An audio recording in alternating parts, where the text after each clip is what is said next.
Baru saja kita melewati hari-hari berubah menjadi pekan-pekan, berubah menjadi bulan-bulan, menjadi tahun.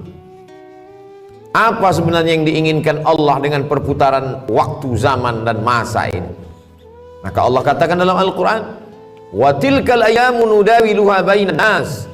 Demikianlah hari itu kami pergantikan silih berganti di hadapan manusia. Tujuannya tidak lain tidak bukan liya'lamallahu alladhina amanu, karena Allah ingin menguji siapa yang imannya tetap ada.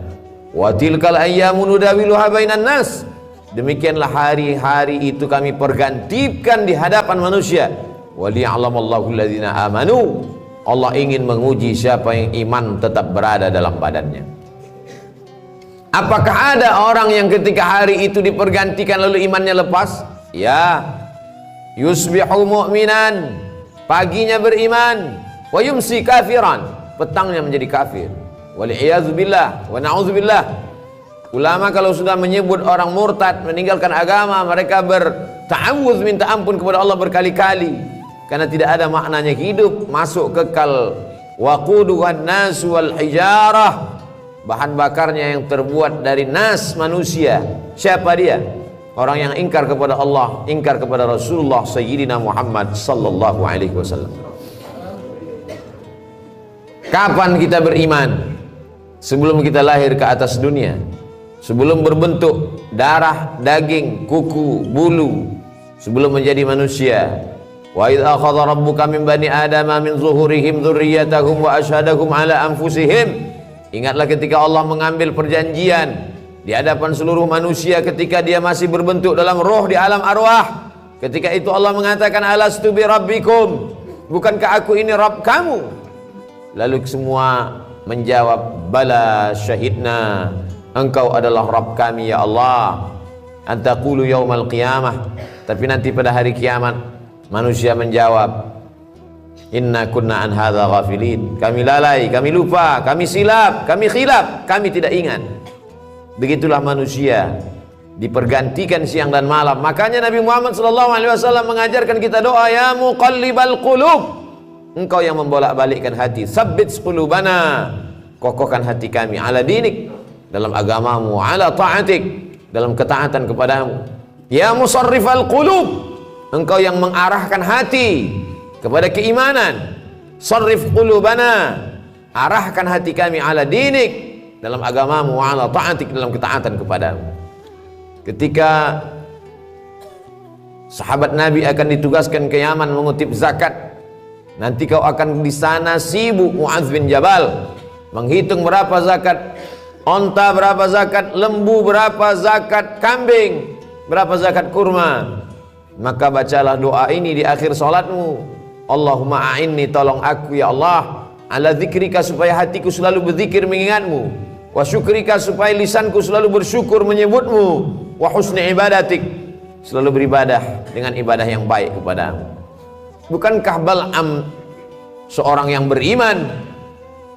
Walau syi'na la rafa'nahu biha, kalau kami mau kami angkat derajatnya, karena kami sudah mengajarkan asmaul a'zam kepadanya, doanya makbul. Walakinnahu akhlada ilal ardi wattaba'a hawah, tapi kemudian dia lebih memilih kehinaan, dia memperturutkan hawa nafsunya.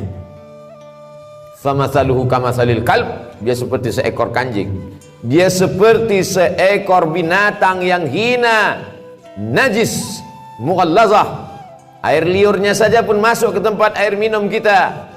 Idza walagal kalbu fi ina'i ahadikum, kalau ada seekor anjing menjulurkan air liurnya ke tempat bejana air minum kamu, fa'ahriquhu, maka tumpahkanlah. Setelah itu disamak, disiram dengan air 7 kali. Air suci mensucikan air mutlak, salah satunya dicampur dengan air tanah, begitulah kotornya. Maka Allah mengumpamakannya, famathaluhu kamathalil kalb, dia seperti seekor anjing. In tahmil alaihi yalhas atau tatrukhu yalhas, andai kau ambil kayu batu untuk melemparnya, dia tetap mengulurkan lidahnya. Andai kau biarkan pun juga sama. Tidak ada bedanya antara ceramah, antara tausiah, antara khutbah, ada atau tidak sama saja bagi dia, tidak lagi berpengaruh ke dalam hatinya. Inilah yang kita khawatirkan. Hari berganti, musim berubah, hidayah tak juga masuk ke dalam hati dan jiwa. Kita diperdengarkan setiap pergeseran waktu. Ketika terbit fajar, fajar shadiq, fajar kadhib, ketika terbit fajar dikumandangkan azan asyhadu an la ilaha illallah, masuk ke telinga, masuk ke tangkai jantung, masuk ke otak, ke ubun-ubun, mengalir ke mata, ke telinga, ke tangan, ke kaki, masuk dalam aliran darah. Lalu kemudian ketika tergelincir matahari, kembali kita dengar asyhadu an la ilaha illallah. Ketika petang matahari mulai redup, kita kembali mendengar asyhadu anna muhammadar rasulullah. Ketika tenggelam matahari, nampak syafaq ahmar, rona merah di tempat tenggelamnya matahari, kita kembali berkata asyhadu an la ilaha illallah. Ketika sempurna malam gelap, masuk isya sebelum tidur malam, kita kembali mendengar asyhadu an la ilaha illallah. Mengapa? Mengapa setiap pergeseran waktu kita diingatkan? Agar kita istiqamah. Al istiqamah khairum min alfi karamah. Satu istiqamah lebih baik daripada 1000 karamah. Idza ra'aitar rajul, kalau kau lihat ada orang yatiru fil hawa, terbang di atas awan, yamshi 'alal ma, berjalan di atas air, la taghtar, jangan tertipu, jangan terpukau, karena iblis setan pun mampu melakukan itu. Tapi pandanglah bagaimana istiqamah. Man syabba alaihin, man syabba ala syai'in syabba alaih. Siapa yang membiasakan diri pada waktu mudanya, maka dia akan terbiasa pada waktu tuanya. Pepatah kita mengatakan Allah bisa karena terbiasa. Kalau terbiasa datang saat kumandang azan, sudah duduk di masjid menunggu saat-saat waktu mustajab berdoa, tak sabar hati ingin menantikan khatib naik ke atas mimbar, rindu ingin mendengarkan bacaan qari imam, maka sesungguhnya hati sudah mendapatkan hidayah. Kalau memang kita meminta hidayah, kita sudah Islam, ayah kita muslim, ibu kita muslimah, kenapa kita minta ihdinas siratal mustaqim, berikan kami hidayah? Hidayah apa lagi? Hidayah terbagi dua. Hidayah Islam, kita sudah muslim, lahir di tengah keluarga muslim, ayah muslim, ibu muslimah, lahir diazankan, walimah diakadkan. Lalu kenapa kita masih minta 17 kali sehari semalam? Hidayah supaya tetap dalam iman dan Islam, hidayah supaya terbuka pintu hati mendengar tausiah, hidayah supaya datang ke masjid sholat berjamaah, hidayah supaya menolong fakir miskin yatim dan du'afa. Banyak orang menyepelekan, mengesampingkan hidayah. Berapa banyak orang yang terlahir di tengah keluarga la ilaha illallah tapi mati dalam keadaan su'ul khatimah. Itulah mengapa kita selalu mengatakan Allahumma inna na'udzubika, ya Allah jauhkan kami dari segala yang merusak keyakinan, keimanan kepada Allah subhanahu wa ta'ala. Untuk apa dibuat Allah kita berada dalam waktu ini? Alladzi khalaqal mauta, Allah yang menciptakan mati, wal hayata, Allah yang menciptakan hidup. Untuk apa Allah buat ada hidup, ada mati, ada lahir, ada orang yang masuk ke dalam liang lahat di menit yang sama, detik yang sama, di rumah sakit yang sama. Ada orang yang lahir ke atas dunia menangis, tapi di kamar sebelah ada orang yang ditangisi karena dia meninggalkan dunia. Untuk apa Allah buat kita berada di relung waktu? Alladzi khalaqal mauta, Allah menciptakan mati, wal hayata, Allah menciptakan hidup, liyabluwakum ayyukum ahsanu amala. Allah ingin menguji siapa yang paling baik amalnya. Tidak dilihat siapa yang paling bagus bentuk tubuh rupa wajahnya, tidak dipandang siapa yang paling tinggi jabatan, harta, kehormatan, kemuliaannya. Yang dilihat adalah siapa yang paling baik amalnya. Betapa indahnya orang yang tinggi jabatannya, baik amalnya, dia pakai kekuasaannya menolong agama Allah. Betapa hebatnya orang yang cerdas otaknya, panjang titelnya, hebat kualitas prestasinya, tapi di samping itu dia pakai juga untuk menolong agama Allah. Dunianya dapat, akhiratnya tidak hilang. Sesuai dengan doa yang diajarkan kepada kita, Rabbana atina fid dunya hasanah wa fil akhirati hasanah wa qina adzabannar. Dunianya baik, akhiratnya baik, dan tidak tersentuh api neraka. Untuk apa Allah buat kita hidup di tahun 1443 Hijrah, lalu dibuatnya kita menyeberang relung waktu masuk ke 1444 Hijrah. Waliya'lamallahu alladhina amanu wa yattakhidha minkum syuhada. Dia ingin ada di antara manusia itu yang mati sebagai syahid. menangis Khalid bin Walid di atas ranjang kematian. Kenapa engkau menangis wahai sahabat Nabi yang mulia Khalid bin Walid? Bukankah engkau mendapatkan pahala jihad? Tidak ada satu jengkal pun tubuh Khalid bin Walid yang kosong dari bekas tebasan pedang, tombak, anak panah, panasnya baju besi. Yang kutangiskan, kenapa aku mati di atas ranjang? Kenapa aku mati di atas tempat tidur? Mengapa aku tidak mati syahid menolong agama Allah? Tapi ada orang-orang yang tidak mati syahid tapi dia mendapatkan pahala syahid. Man kharaja fi talabil ilmi, siapa yang keluar rumah dengan niat menuntut ilmu, fahuwa fi sabilillah, dia sama seperti orang yang berjihad fi sabilillah hatta yarji'an, sampai dia pulang ke rumahnya. Man jahaza ghazian, siapa yang menyiapkan alat-alat perang, dia tidak ikut menolong Masjid Al-Aqsa di Palestina dari serangan tentara Israel, tapi dia ikut menolong saudara-saudaranya. Andai dia tidak mampu dengan hartanya, dengan kekuasaannya, dengan jabatannya, dia tolong dengan doanya. Man jahaza ghazian faqad ghaza, siapa yang menolong saudaranya, maka dia sudah tercatat sebagai orang yang berjihad fisabilillah. Saudara-saudara yang sudah mendahului kita karena meninggal kena virus, al-mat'unu syahid, orang yang meninggal karena penyakit wabah, mereka juga adalah orang yang mati syahid. Seorang kepala keluarga meninggalkan anak istrinya untuk mencari nafkah yang halal, meninggal dalam perjalanan, mereka pun juga adalah syahid. Syahid dunia, ada syahid akhirat. Kenapa ingin menjadi syahid? Mengapa mereka berlomba-lomba sampai berkata iskariman, hidup mulia, au mut syahidan, atau mati syahid? Orang beriman kalau mati, matinya mati syahid. Kalau hidup, hidupnya mulia. Kenapa mereka ingin menjadi syahid? Karena orang yang syahid itu tidak merasakan sakratul maut illa kal qas, hanya seperti cubitan pada kulit. Begitulah indahnya kematian mereka. Sedangkan kematian yang biasa, ketika orang mati itu berjumpa dengan Nabi Muhammad SAW pada peristiwa Isra Mi'raj, Nabi bertanya, apa yang kalian rasakan? Kami merasakan kematian itu seperti tebasan pedang di tempat yang sama beratus kali. Kami merasakan kematian itu seperti seekor kambing yang dikuliti hidup-hidup. Kami merasakan kematian itu seperti mata kail pancing ditarik dari kulit yang basah sampai kulit, darah, daging terikut dalam mata kail pancing. Sakit yang tak dapat diungkapkan dengan kata-kata. Begitulah kematian. Makanya kita berdoa, Allahumma hawwin alaina fi sakaratil maut, ringankan kami waktu sakaratul maut.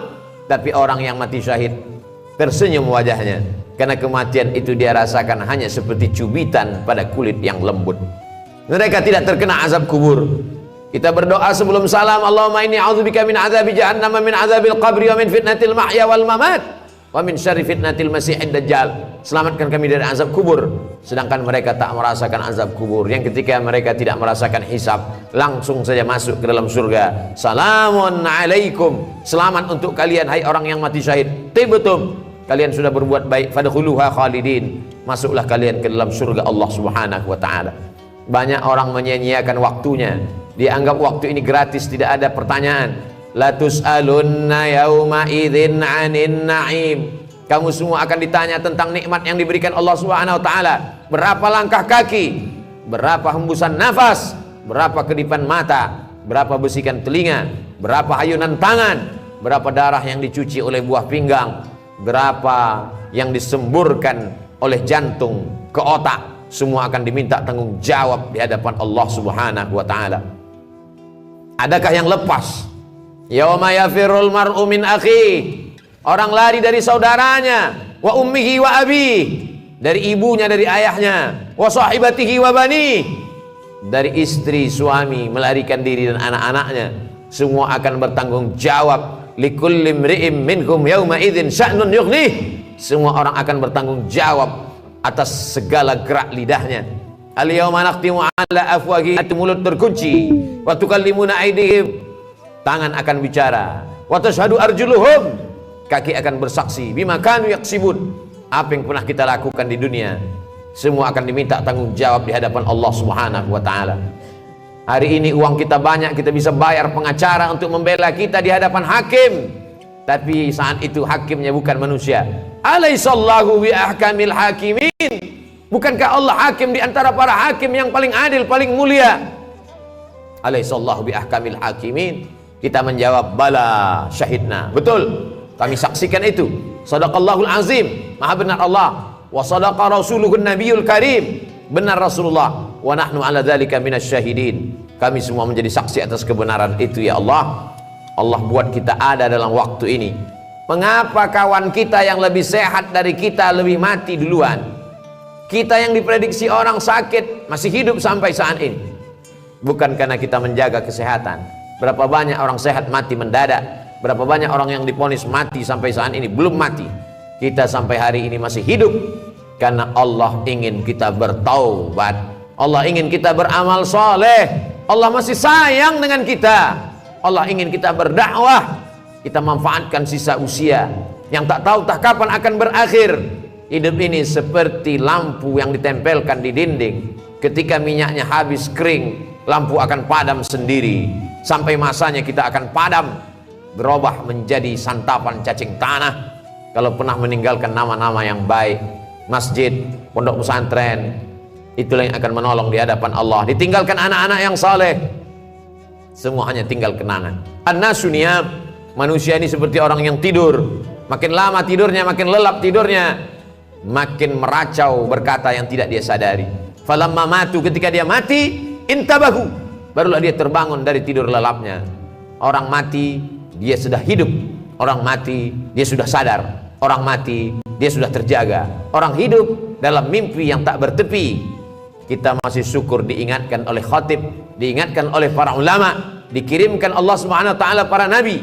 Para nabi diwarisi oleh para al-ulama warasatul anbiya. Diingatkan bahwa hari silih berganti akan diminta tanggung jawabnya di hadapan Allah. La tazulu qadama 'abdin yaumal qiyamah. Kaki anak Adam akan tetap bertegak berdiri di padang mahsyar hatta yus'al, sampai disoal, ditanya. Pertanyaan yang pertama, an umrihi fima afnah, umur yang kuberikan kemana saja kau pakai? Kalau kita dapat menjawab umur dipakai untuk mengajarkan Al-Quran, maka kita masuk dalam golongan khairukum man ta'allamal Qur'ana wa 'allamah. Umur yang kupakai untuk memimpin umat ke jalan Allah, masuk dalam golongan sab'atun yuzilluhumullah, 7 golongan yang dapat naungan Allah yauma la zilla illa zilluh. Hari itu tak ada naungan kecuali naungan Allah. Imamun adilun, pemimpin yang adil. Kalau dapat kita syukuri nikmat Allah, menjadi orang kaya yang dermawan, menjadi penguasa yang mengayomi orang banyak, menjadi ulama yang mengajarkan kebaikan.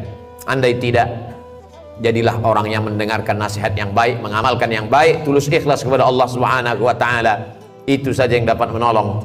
Silakan menjadi orang kaya yang fakir, orang kaya yang bakhil. Kau akan menjadi Qarun, tetap juga mati menghadap Allah. Silakan menjadi penguasa yang angkuh dan sombong. Kau akan menjadi Fir'aun, mati juga menghadap Allah. Silakan menjadi orang yang berilmu, tapi tidak menolong agama Allah, akan menjadi Bal'am, akan mati juga menghadap Allah. Silakan menjadi orang yang cerdas, tapi tak pernah memperdulikan perintah Allah, akan menjadi Haman, mati juga menghadap Allah. Orang baik mati, orang jahat mati. Kematian sesuatu yang pasti datang. Isma syi'ta, hidup sesuka hatimu. Fa innaka mayyit, tapi ingat, kau akan mati menghadap Allah Subhanahu wa ta'ala.